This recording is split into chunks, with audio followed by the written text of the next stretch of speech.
As a kid in the 90s, I was fortunate enough to experience the renaissance of animation. From the silver screen to television, us kids, and anyone of any age who just enjoyed cartoons, were eating well. I mean, you had Disney giving us films like The Lion King, Aladdin, Hercules, Mulan, I could keep going. You got your not quite Disney but feels very much like Disney in Cats Don't Dance, Swan Princess, The Prince of Egypt, and Anastasia. That last one finally actually becoming a Disney film eventually. And then we had our TV blocks like Kids WB, Cartoon, and Disney Afternoon, giving us the best syndicated shows from the 80s and great new shows from the 90s. And it was the 90s that gave rise to some real interesting stories. Now, don't get me wrong, animation throughout history has given rise to some amazing properties that push the envelope. But the 90s just hit different. You had your war-torn and free-spirited 60s, your funky 70s, your rockin' and capitalist 80s, and in the 90s, people started getting real cynical. So the witch tore Hansel's arm off, popped it in her mouth, said, "Hey, pretty good," and within minutes had devoured the rest of his body, leaving only the lower intestine for fear of bacteria. Edge was really coming into its own, and a lot of our cartoons were reflecting that. Hell, Nickelodeon was specifically looking for edgier cartoonists in the 90s to break away from what were essentially bloated toy commercials, which led to these cartoons which were primarily for kids, sneaking in a lot of adult themes and jokes. Now, inserting these adult jokes was always a thing, staring straight at you, the rescuers, if you know you know. But the attitude towards that became a lot more lax. I'm not sure if it was just the times or people stopped caring or if it was just hidden really well. I found prints! No, fingerprints. I don't think so. Okay, it wasn't really hidden all that well. I have no idea how they got away with that, but it was awesome. And one of my favorite shows growing up got away with a lot. Yes, I'm talking about everyone's favorite Australian wallaby, Rocko, from Rocko's Modern Life. And the episode I want to talk about today is Closet Clown.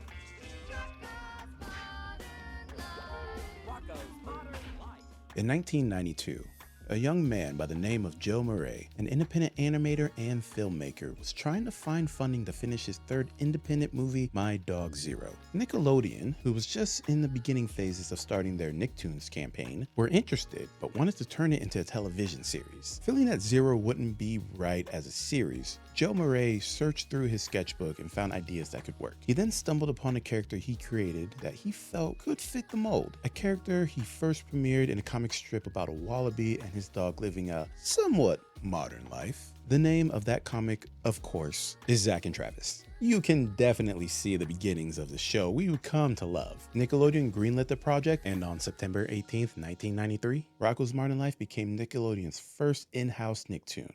To titular character, Rocko Rama, yes, that is his actual last name that's never actually been stated in the show, is an Australian wallaby immigrant trying to live in his transplant home of O-Town. With his dog Spunky, best friend Heifer Wolf and Filbert, neighbors Mr. and Mrs. Big Head, and a whole host of wacky, zany characters, Rocko is just trying to live his best life the best way he can. The show itself was actually pretty controversial, always seeing how far they could push the envelope in a children's cartoon, especially for its time. And let me tell you, they didn't just push the envelope, they shoved it into the ground.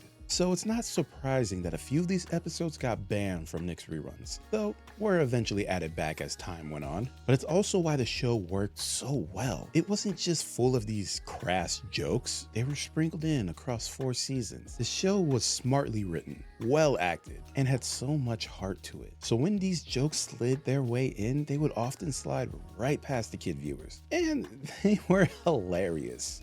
Especially phone operator. I could do that. Couldn't I? Oh baby, oh baby, oh baby. Rocko? Mrs. Bighead? I mean, how? How did they get away with this? You know what this implication means. You know what this is. How did they do this? And out of all the episodes where they snuck in these kind of jokes, there was one episode I would often think back on when I would reminisce about Rocko and the gang. One episode that flew right over my head as a kid. That episode is the infamous Closet Clown. At the beginning of the episode, a clown and his duck partner, we're going with partner, get a flat right in front of Ed Big Head's home. Ed, being who he is, immediately confronts them, gardening rake in hand like a pitchfork, yelling some truly out-of-pocket things like, "We don't like your kind around here. You people make me sick." Now, Ed is that quintessential angry neighbor archetype, so throwing it a bit of Archie Bunker from All in the Family fits the character perfectly. I think that, if God had meant us to be together, he'd have put us together. Well, look what he's done. He put you over in Africa, he put the rest of us in all the white countries. Isn't bigotry funny? Anyways, after chasing off the pair and getting their car towed away from his house, a clown nose falls out, and Ed starts to discover something new, something exciting, a terrifying side of himself. Ed cannot get this nose out of his mind. Sneaking off to the bathroom at work, he decides to give it a little honk, and he finds that he likes it. Of course, Ed is interrupted when the boss walks in on him, and he ends up revealing that he himself is a clown. Looking back, it was super on the nose. Oh, brother, this guy stinks! I said it. I'm sorry. On the nose, yep. It's on the nose what the allegory is, yet it's not so overt that it doesn't fly over the little cub's head. The interaction between these two is clearly akin to talking to someone about cross-dressing or even sexuality. Mr. Toupette even directly states, Don't tell me you haven't gone public yet. Public?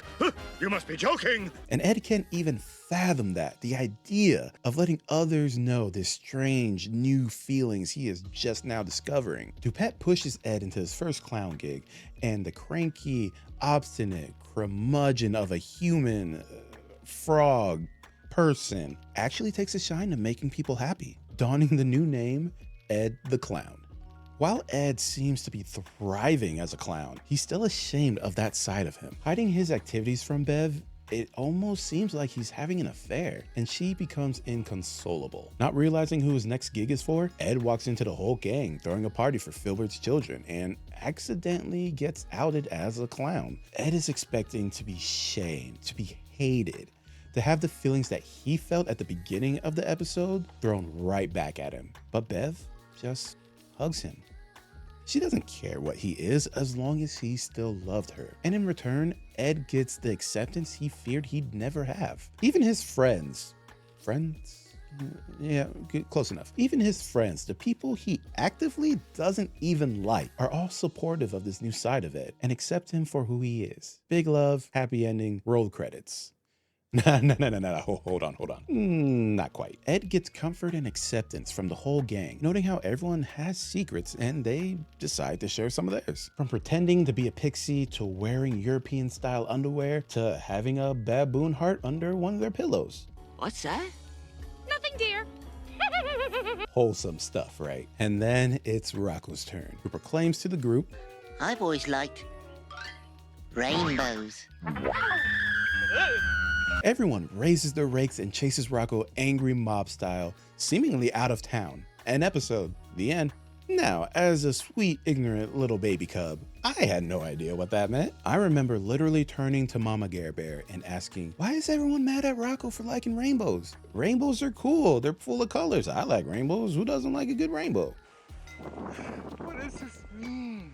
And Mama Gar Bear just shook her head and laughed. Pretty sure at me. Deservedly so, but looking back on it now, I understand everything, and it makes this episode fantastic. Now, of course, the thinly veiled allegory for closeted homosexuality is not so thinly veiled at all. When the Netflix revival movie for the show was coming out, which also dealt with LGBTQ+ issues, Joe Murray himself stated that this episode is in no question about being gay, but it's done in a smart way. It's in the title of the episode. It's the excitement and shame of self-discovery, and even Mr. Toupette pretty much spells it out with his whole going public line. Hell, even Ed in the beginning yells at the clowns to Take your freakish sideshow back to Scandinavia. Denmark being the first country in the world to allow same-sex registered partnerships, followed by Norway, both part of Scandinavia. Ed knew that this was something to hate, to loathe, to be shamed, probably knew this all his life, that you do not like clowns, clowns being the allegory, and yet discovered that this was not only a part of him and nothing was wrong about it, but that his loved ones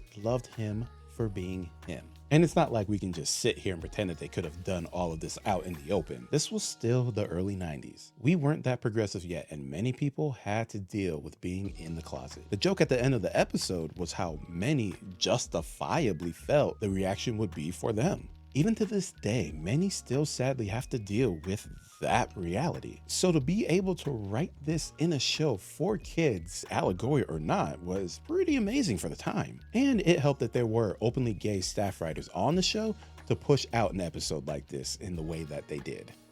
And that was it. We did it, y'all. We did it. I hope you all liked our very first video looking back on Rocko's Modern Life, Season 4, Episode 6, Closet Clown. Did you recognize what was going on the first time you saw the episode? Or were you oblivious like me? Sound off in the comments and let us know what you think of our video. We're a brand new channel who likes to look back on entertainment and especially animation over the years. Drop us a like, and if you want to catch our next video, give us a subscribe. And hit that notification bell to stay up to date. But until next time, this has been Gar Bear Stare, and I'll catch you all on the next one.